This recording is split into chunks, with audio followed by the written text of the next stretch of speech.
You gotta love that sound.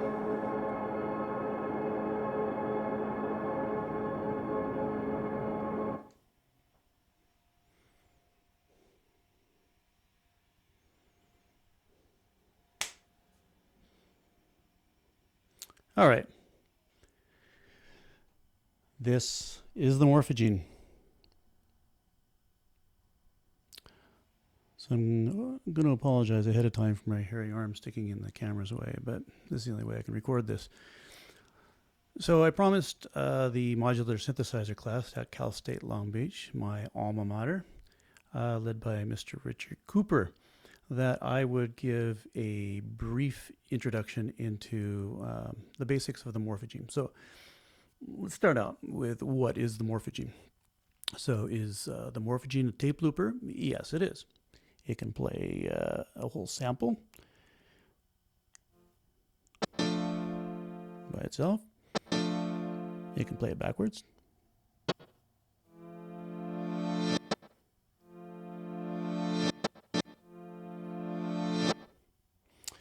It is a granular texture synthesizer.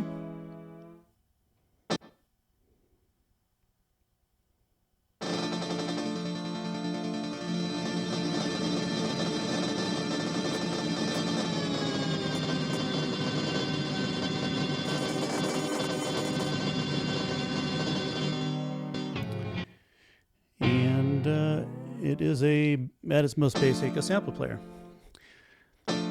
And you can adjust the speed of the sample. You can go lower. You can go backwards.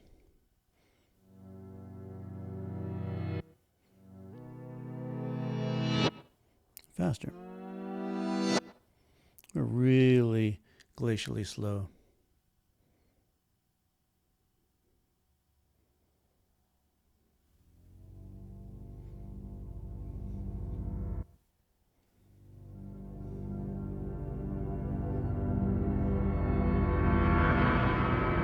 Get some good drones going.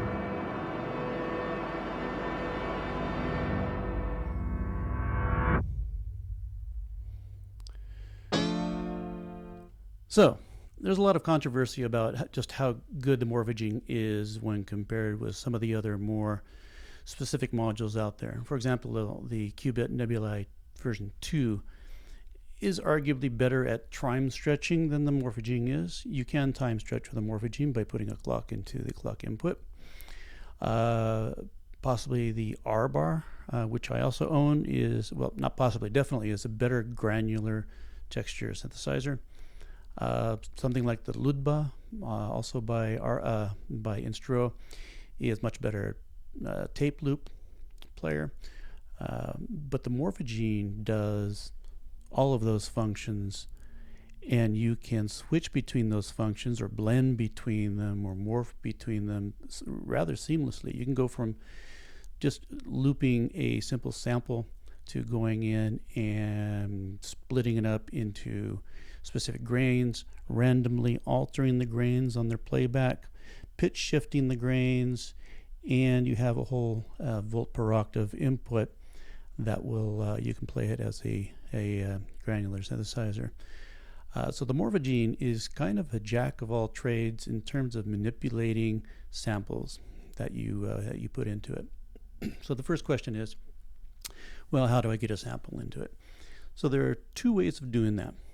The first way is to load them up on your computer, and you can actually, there's a few programs out there which you can use to slice them up into what we call splices.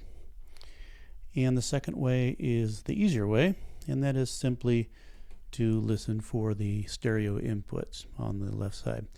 So the main knob that you need to be concerned with getting sounds in and listening to sounds coming out is this one. So basically, when it's fully counterclockwise, it's listening over there. When it's fully clockwise, it's playing over here. Okay, very simple. So right now, it is listening to whatever I play. So let me play a few notes from piano keyboard.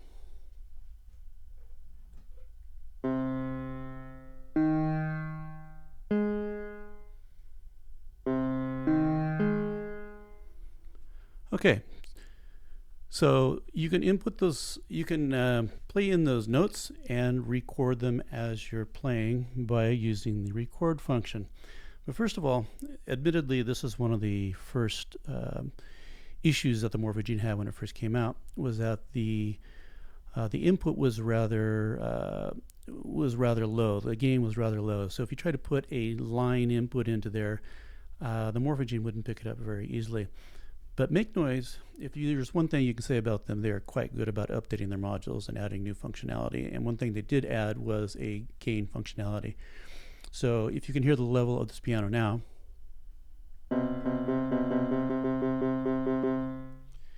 and if I hold down record and press shift, you'll see these numbers changed. Now listen to the input.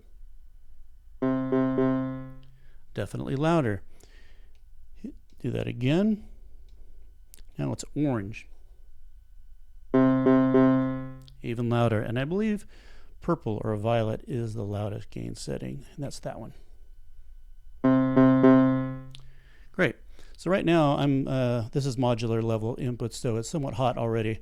So I'm going to bring it back down to let's say the green. That's the second level up, and this is a pretty good level to record with.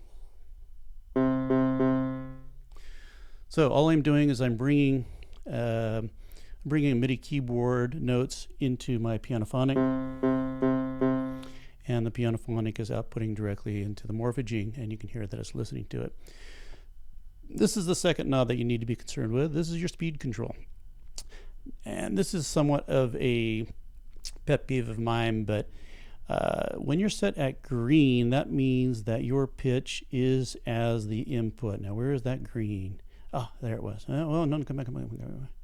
Where is that green? It's right there. Now, I've played in tons of live sets where all of a sudden I look down and my Morphagene is not green anymore. Just a very slight jostle of this thing, and it can get out of tune a little bit. So, but if you're using and enabled in the configuration file that you have on the card, if you enable the volt per octave, then that's more easily controllable. So I have it enabled for volt per octave on the input, so the Verispeed will play quantized pitches. So anyway, so let's get some notes into the Morphagene. So first of all, samples on the Morphagene are recorded into what's called reels, okay? And you can choose a reel with a button combo. Now, I know what Richard Cooper is going to say. Yeah, button combos. He hates them. Yeah, okay. So there are three things about Make Noise which a lot of people don't like, understandably. Number one is the cryptic icons they use as letters on their front panels. Not really easy to read at first glance. The second is all these lines going everywhere. They try to make it fancy. It just ends up being a little confusing. And the third thing is that the whole organization of how to get samples in and out is, although not difficult once you get used to it, it's a little bit convoluted. So what they call samples are actually reels. And these reels are, by another pet peeve, button combos or access via button combos. So how do you get into the reel mode so you can choose which of the reels or sample sets you want off of the card? The way you do that is you hold down splice and record. Now you can see this is flashing. You can always tell when you're in the reel selection mode if you go all the way over with the organized knob. You'll see that this is flashing very quickly, a purple and white. So you know you're in reel mode. And now you can go and you can listen to the reels that you have in the card. Oh, got to put this over here on the listening side.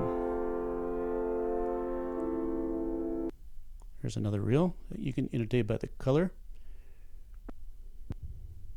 Go classically amid the noise and haste, and remember what peace. Some of these are kind of blank reels.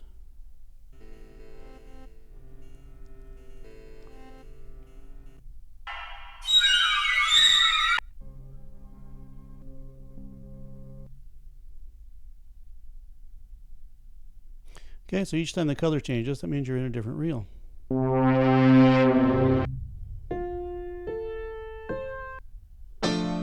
That's the one we were just listening to. Let's go back to that one. So, no, actually I'm going to go to where it's flashing very quickly, and I'm going to get out of reel mode by doing the same button combo, these two buttons. Now I'm out of the reel selection mode. This is an empty reel. There's nothing on it, okay? So now what I'm going to do is I'm going to record a sequence of notes, and I do that by pressing record and then playing into it. But first thing I need to do is I need to listen to the inputs. So it goes all the way over here, ready to go. Record.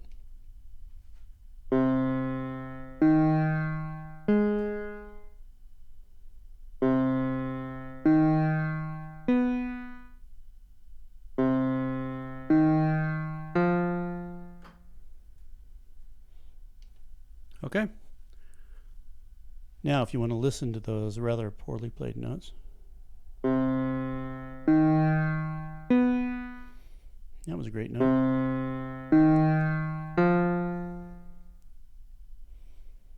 Okay, so they're all on there. So I have 3 sets of 3 notes in sequence. So the next thing you want to do is you want to slice these up. So I want to separate each of those sequences of 3 notes. So here's one. Press slice. Splice. Splice. And the last one is actually split. Now, this is one splice. It's going to play over and over. Okay? So now let's get into how the morphagene is going to work inside. So now I splice together those sequence of 3 notes, right? The first control to look at is the length of what you're going to play. And that'll determine how fast it's going to play those notes.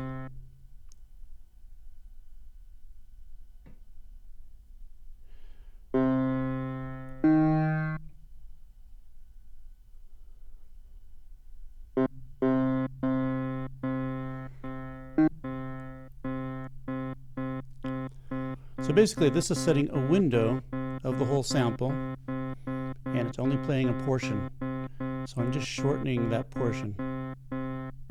It's just capturing the very first note there. Now if I want to capture the second note, this moves that window through the various positions in the sample. I'm going to move that window more towards the right to capture that second note. There it is. If I want to shorten that window. Now let's see if we can isolate the third note. There it is. So there's the third note, second note, first note. And if I want to capture a single note, I can splice each one of these notes into 3 separate splices. So now we have this. So you notice there's a pause at the very beginning of the sequence. So how do I get rid of that pause? I simply move the window so that it gets closer to that first note being played. There it is. Now I want to speed that up.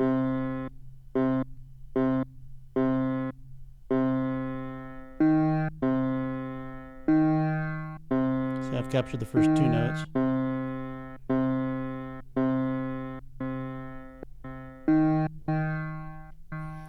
So again, this determines the window within your sample of what you want to play, shortens it. So this is a very, very short window here. It's not playing anything because the window is in a place where there's no notes. So now I need to move that window.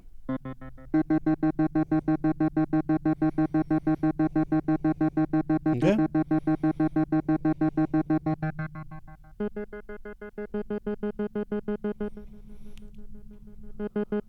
Effects always make things better, by the way.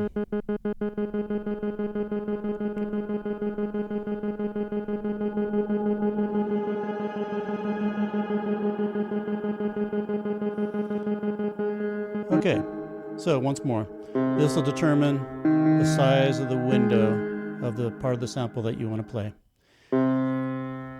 This will determine where that window needs to be placed inside the sample. So if you want to capture the first note, you go to first note, second note, third note. Okay, easy. Now, what does this do? What this will do is this will basically randomize the position of this window back and forth. So let's shorten the sample.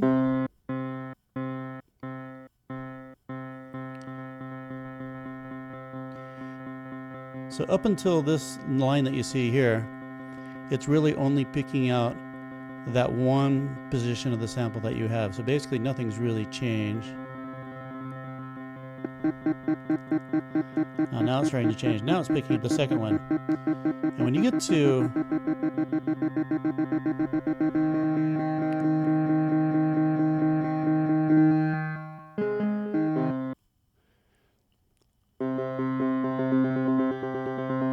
here, now it's going to start randomizing the position.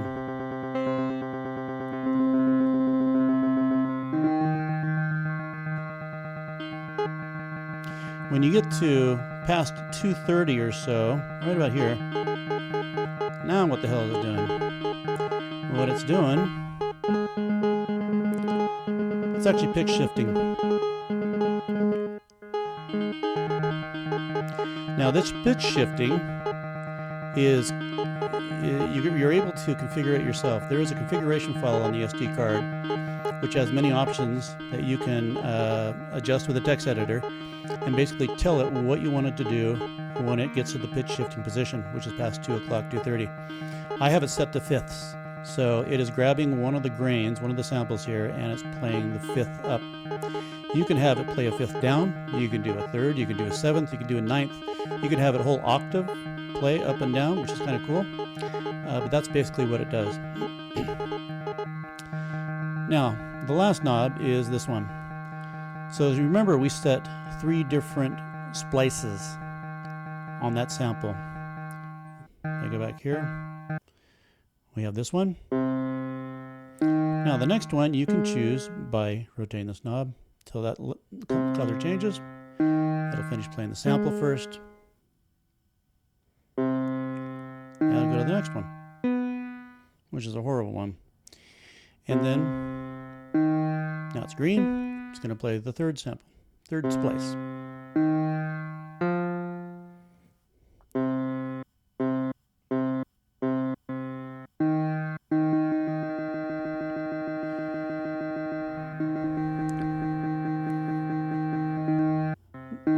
Now there are ways of getting rid of all the splices.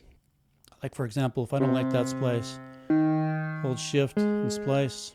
Now that splice is going to be gone. It should go to the next one. It does. If you want to get rid of all splices, hold down shift and hold down splice until it flashes again. All the splices are gone. Now if you want to get rid of the entire recording, you hold down shift, hold down record until it flashes. It's gone. You're back to an empty reel. Okay, so those are the very basics of the Morphagene. So if we pull up a sample really quick, let's just mess around with one.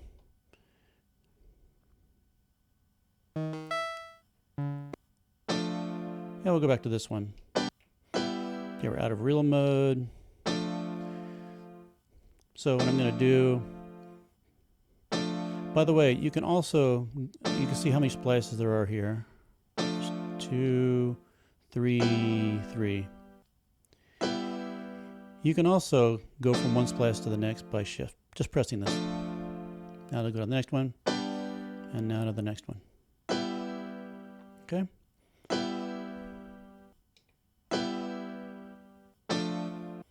So I'm going to shorten the playback time, so basically shortening the window of the sample being played. Obviously the reason it's not playing is because it's at the very beginning of the sample where there was an empty space. Now I'm going to maneuver to the first note. There it is. Yeah, you can hear somewhat the hard. That's the initial hammer hitting. I'm going to soften that out by going past where that hammer hits. And I'm going for an ambient sound.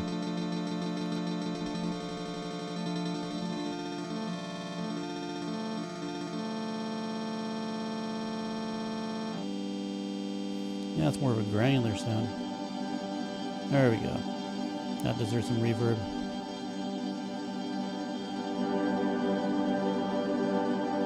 Go back to the previous splice. And all these are CVable, of course. Next splice.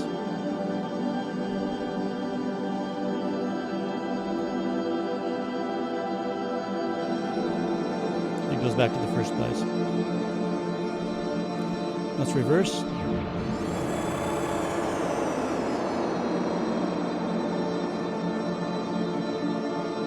You're not really going to hear much of an effect on reverse unless you slow the sample down,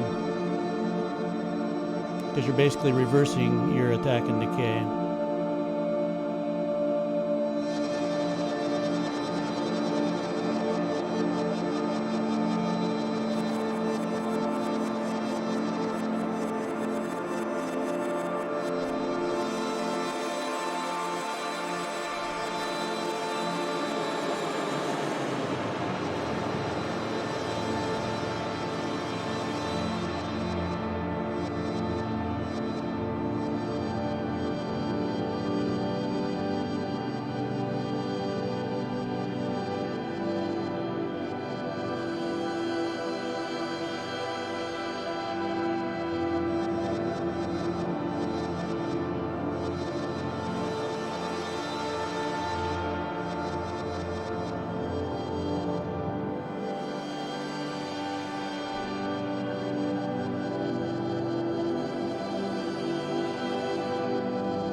And that's basically the Morphagene in a nutshell.